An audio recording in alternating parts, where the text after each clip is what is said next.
রাজধানীর উত্তরার দিয়াবাড়ির কোরবানির হাট। হাজারো মানুষের ভিড়ে এক বৃদ্ধের কান্না। জাল টাকা হাতে পেয়ে কান্নায় ভেঙে পড়েছিলেন তিনি।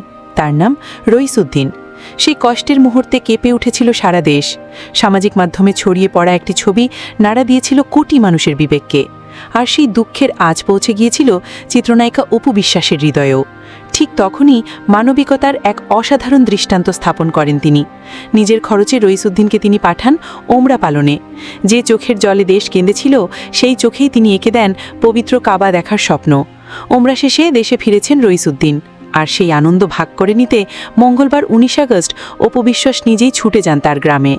অপু বিশ্বাসের অফিসিয়াল ফেসবুক আইডি থেকে লাইভ হওয়া ভিডিওতে দেখা যায় নিজ বাড়ির দরজায় দাঁড়িয়ে প্রিয় নায়িকাকে সাদরে অভ্যর্থনা জানাচ্ছেন রইসুদ্দিন। আশপাশের অসংখ্য মানুষ ছুটে আসেন অপুকে এক নজর দেখতে। লাইভে অপু লিখেন, রইসুদ্দিন চাচার সাথে সাক্ষাৎ। মুহূর্তেই মন্তব্যে ভরে ওঠে লাইভ। কেউ লিখেছেন, ভালোবাসার একটা মানুষ। আরেকজন লিখেছেন, অনেক শুভেচ্ছা ও ভালোবাসা রইল, ভালো থাকুন। অপু বিশ্বাসকে ধন্যবাদ জানিয়ে ভক্তরা মন্তব্য করেন, আপনাকে অনেক অনেক ধন্যবাদ দিদি। আবার কেউ আবেগঘন দোয়া করে বলেছেন, মাশাল্লাহ, আল্লাহ আমাদের প্রিয় অপু বিশ্বাসের জীবনের সব অশান্তি বিপদ এই ওসিলায় দূর করুক।